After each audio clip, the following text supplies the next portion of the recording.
है उसके तरफ से कई लोगों में भ्रमित और जानकारी जा रही है कि हमारी ईएल और सभी चीज़ें खत्म कर दी गई हैं। निश्चित ही तौर पे जो एनएचएम के द्वारा हम लोगों की सुविधाएं पूर्व में मिल रही थी वो खत्म कर दी गई हैं। उसके लिए हम सभी लोग अथक प्रयास करते हुए आज माननीय उप मुख्यमंत्री जी से दोनों संगठन की मुलाकात हुई और माननीय उप मुख्यमंत्री जी को भी कुछ चीज़ें स्पष्ट तरीके से नहीं बताई गई थी और सारी 1 घंटे के करीब हम सभी लोगों की सार्थक चर्चा हुई है। उसमें उप मुख्यमंत्री जी ने एक बिंदु को देखा है कि कौन सी चीज़ें पहले से हम लोगों को मिल रही थी और कौन सी चीज़ें विलोपित कर दी गई हैं।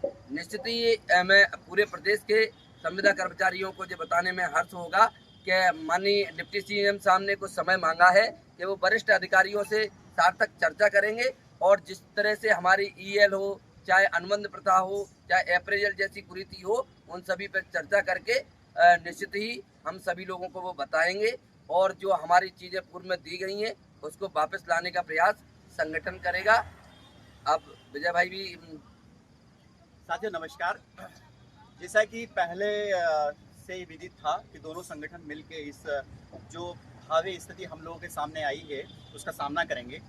उसी के लिए हमारी पूरी प्रदेश कार्यकारिणी टीम दोनों संगठनों की टीम मिलके माननीय उप मुख्यमंत्री जी से हम लोग की एक अच्छी चर्चा हुई और डेफिनेटली है कि जब भी कोई समस्या आती है तो सर्वप्रथम हम किसी भी आंदोलन या किसी भी प्रक्रिया से गुजरने के पहले हम माननीय को जो हमारे वरिष्ठ होते हैं उनसे हम एक चर्चा करते हैं और उनको हमारी बातों से अवगत कराते हैं।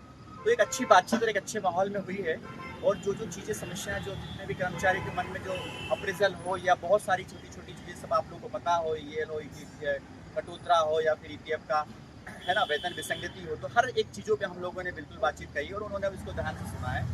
हमें पूर्ण विश्वास है कि उन्होंने कुछ समय मांगा कि वजह हम इससे वरिष्ठ हमारे जो अधिकारी हैं उन लोगों से हम लोग बात करते हैं, फिर हम आपको उससे अवगत कराते हैं कितना ज़्यादा आपके लिए अच्छा अच्छा प्रयास कर सकेंगे, है ना। तो ये डेफिनेटली हम इसके बाद इसका फॉलो भी करेंगे और फॉलो करते रहेंगे कि इस परिस्थिति में क्या होना। बाकी दूसरी जो चीज़ें हैं कि यदि ये चीज़ें आगे नहीं हो पाती है जिस लक्ष्य के हम लोग अब दोनों संगठन मिलकर आगे बढ़े हैं, तो हमारे लिए हर रास्ते खुले हैं। आप लोग सभी जानते हैं उन रास्तों पे भी चलना पड़ा तो भविष्य में भी हम चले हैं और आगे भी बिल्कुल मिलकर बड़ी जोरदार ताकत के साथ आगे बढ़ेंगे साहब। नमस्कार। प्रदेश कार्यकारिणी द्वारा स्वास्थ्य बीमा पर भी माननीय उप मुख्यमंत्री जी को अवगत कराया गया। एनएचएम में 2023-24 से 15 करोड़ रुपए जो एनएचएम के सभी कर्मचारियों के लिए स्वास्थ्य बीमा के नाम पे केंद्र द्वारा दिया जा रहा है। उस बीमा की राशि से सभी कर्मचारियों का स्वास्थ्य बीमा हो सके इसका प्रयास किया जाएगा। साथियों, जैसे कि हमारे माननीय दोनों अध्यक्ष महोदय और महामंत्री जी ने बताया, सार्थक चर्चाएं तो अपने स्थान पे हैं और जब तक वो सार्थक चर्चाएं रिजल्ट के रूप में हमारे बीच में नहीं आती तब तक हम सभी साथियों को, सभी जिलों के सभी जिलाध्यक्षों, जिले के सचिवों, सभी पदाधिकारियों, सक्रिय साथियों और एक एक संविदा कर्मचारी को आगामी समय में हो सकता है कि हमको आंदोलन का रुख अपनाना पड़े। अतः मेरा निवेदन है सभी जिलों से कि आप लोग अपनी अपनी तैयारियां रखें।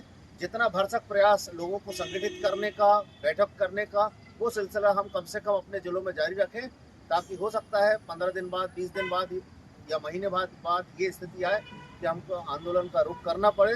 तो जब भी ये प्रदेश कार्यकारिणी के हमारे दोनों अध्यक्ष महोदय की ओर से निर्देश प्राप्त होते हैं तो हम सभी अपने अपने जिले में आंदोलन के लिए तत्पर रह सके। उस समय में हमें अचानक कोई तैयारी ना करना पड़े, हम पहले से तैयार हैं। धन्यवाद। मैं तो सबसे अच्छी चीज़ ये है, आश्वस्त करना चाहूँगा कि आपका संगठन हर परिस्थिति का सामना करने के लिए तैयार है। आज माननीय उप मुख्यमंत्री जी से मिले हैं, सारी चीज़ें बताई हैं कि जो हमें मिल रही थी वो भी हमसे छीन ली गई हैं, तो उससे हम लोग असंतुष्ट हैं, वो तुरंत वापस की जाएं और जो चीज़ जोड़ी जानी है उसके बारे में भी बताया गया है। तो उम्मीद है कि माननीय अधिकारियों से चर्चा करके जल्दी हमें सौंपेंगे। नहीं सौंपते हैं तो हम सब लोग तैयार हैं, जो भी संयुक्त निर्णय है वो हम सब लोग मिलकर के आगे बढ़ेंगे। धन्यवाद।